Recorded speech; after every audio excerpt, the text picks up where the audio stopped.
Question number 5 देखेंगे बेटा, है ना। क्वेश्चन पढ़े, in a parallelogram A B C D, A B C D क्या बेटा हमारे पास एक parallelogram, E and F are the mid points of side A B. E जो है ए बी का क्या बेटा मिड पॉइंट है, और एफ क्या है सी डी का मिड पॉइंट है ना। ये हमें गिवन है, गिवन लिख लोगे ना आप लोग अब, इज है ना, गिवन लिख देना, is the mid point of A B and F is the mid point of C D, और एबीसीडी पैरेललोग्राम भी है। आगे क्या करना बेटा, so that the line segment F E C trisects the diagonal B D. हमें so क्या करना है, ये जो ए एफ है ना, ये एफ मिड पॉइंट है, इसको एस ज्वाइन करो, ये मिड पॉइंट है उसको सी से ज्वाइन करो। अभी जो डायगोनल है, इस डायगोनल को ये दोनों जो लाइन है ना, वो ट्राइसेक्ट कर रहे हैं। बाइसेक्ट का मतलब क्या होता है, बाइसेक्ट का मतलब होता है दो बराबर हिस्सों में डिवाइड करना। तो ट्राइसेक्ट का क्या मतलब होगा बेटा, तीन बराबर हिस्सों में डिवाइड।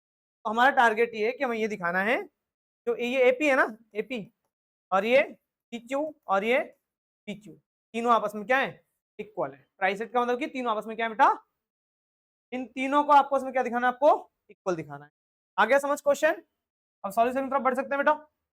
सुनो, एक काम करेंगे, ये एक पैरेललोग्राम है, ये तो हमें पता है। पैरेललोग्राम के अपोजिट साइड्स क्या होते हैं, इक्वल एंड पैरेलल। ये मैं यूज करूंगा, A B is parallel to what C D and A B is equal to what. तो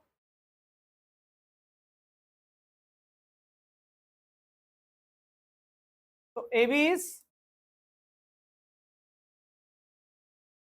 is parallel to what C D and A B is equal to, है ना, doubt तो नहीं है। क्या रीजन होगा, opposite sides of parallelogram are equal and parallel, लिख लोगे। अब एक काम करो, ये जो A B is equal to C D है ना, इसमें हाफ से डिवाइड कर दो, half of A B is equal to half of, कर सकते हैं बेटा, हाफ से डिवाइड दोनों तरफ कर सकते हैं ना। अब देखो, तो 2 से डिवाइड कर दो दोनों तरफ। अब इससे क्या होगा, देखो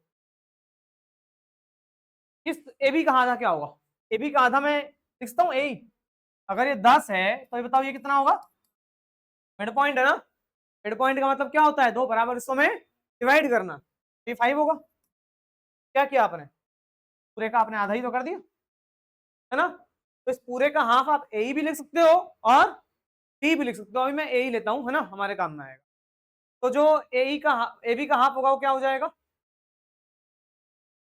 और जो सी डी का हाफ होगा, देखो सी डी का हाफ जो है ना, मैं क्या लिखूंगा बेटा, सी एफ लिखूंगा, सी एफ नहीं सी एफ, ठीक है। सी डी का हाफ कितना हो जाएगा, क्यों लिख रहे हैं अभी समझ में आएगा, डाउट तो नहीं है। सामने आप ये रीजन लिखेंगे क्या, is mid point of, is mid point of A B and F is mid point of what, ये जो है वो हाफ जो है इसके बराबर आया, अदरवाइज नहीं होता। तो डाउट तो नहीं है, क्या और ना, आगे बढ़ सकते हैं।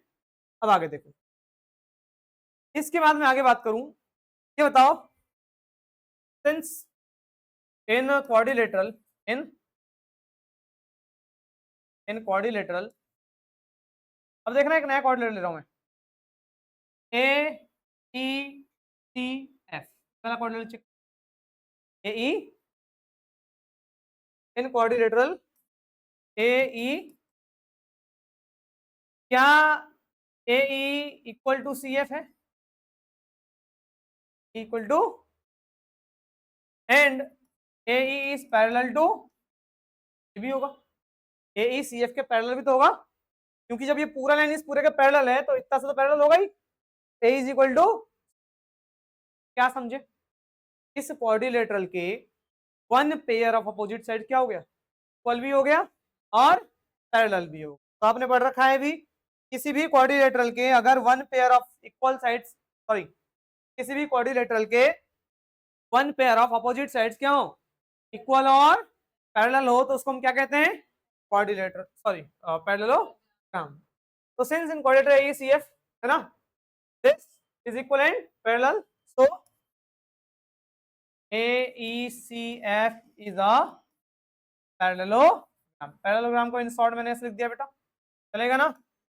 AECF क्या बन गया, एक पैरेलल, है ना। अब आगे समझो, जब ये पैरेललोग्राम हो गया, क्या होगा बेटा हमारा एक पैरेललोग्राम हो चुका है ना। तो ये लाइन देयरफॉर हम ये लिखते हैं क्या, जो ए एफ होगा उस पैरेलल हो जाएगा किसके बेटा, ए एफ किससे पैरेलल हो जाएगा, तो पैरेललोग्राम हो गया ये वाला लाइन, तो ये जो ए एफ होगा वो किसके पैरेलल हो जाएगा, पैरेलल हो जाएगा। बस अब हमारा काम खत्म है ना। अब इसके बाद इजीली आप ट्राइसेक्टेड दिखा सकते हो।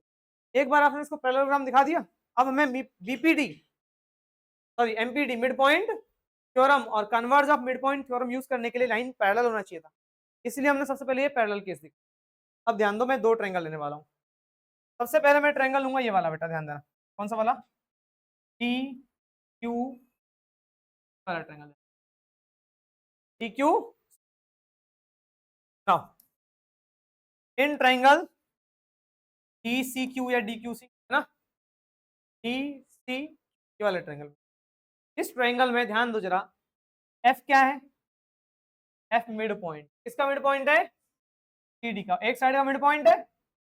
और देखो क्या है, जो एफ पी है ये वाली लाइन, ये वाली लाइन क्या इसके पैरेलल है, नहीं है दिखाया, ये लाइन इसके पैरेलल है ना। तो ये लाइन एक साइड के मिड पॉइंट से पास हुआ और ये लाइन सेकंड साइड क्या है, पैरेलल है, इसका मतलब ये थर्ड साइड के भी क्या होगा, मिड पॉइंट से ही पास होगा by converse of mid point theorem. Doubt है, श्योर ना, क्योंकि एफ मिड पॉइंट है किसका, सीडी का, और ये जो लाइन है वो किसके पैरेलल है, टी क्यू के। इसका मतलब क्या है बेटा, ये टी भी क्या होगा, इस डी यू का mid point in triangle D Q C है ना। F is what, F is mid point of C D and F P is parallel to what, ये लाइन इसके पैरेलल हो चुका है, तो इसका मतलब क्या होगा बेटा, देयरफॉर भाई कन्वर्ज ऑफ, यहाँ पे से लिखो therefore P is what, P is mid point of what बेटा, डी डी क्यू का मिड पॉइंट क्या हो जाएगा बेटा, डाउट तो नहीं है, डी क्यू का पी क्या हुआ, मिड पॉइंट हो, कैसा है बेटा ये भाई, कन्वर्ज ऑफ मिड पॉइंट। यहाँ तक कोई डाउट है किसी को तो पूछो, वरना हम आगे बढ़े, श्योर ना, आगे बढ़ सकते हैं। अब सुनो, इसके बाद मैं केस लूंगा, और अब एक और ट्रायंगल लेंगे। आप हमने ये दिखा दिया कि जो डी है वो क्या है, तो पी है सॉरी डी क्यू का मिड पॉइंट है। अच्छा एक चीज हो, अगर पी डी क्यू का मिड पॉइंट है इसका मतलब क्या होगा, मैं इसको ये लिखता हूँ बेटा, तो पी इज इक्वल टू, लिख सकता हूँ, मिड पॉइंट का मतलब क्या होगा, डीपी क्या होगा, पी क्यू के इक्वल होगा, तो हो ही सकता है। अब एक और ट्रायंगल लूंगा बेटा मैं, अब कौन सा ट्रायंगल लूंगा ध्यान से समझना,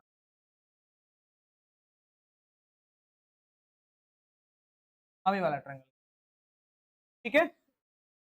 तो नाउ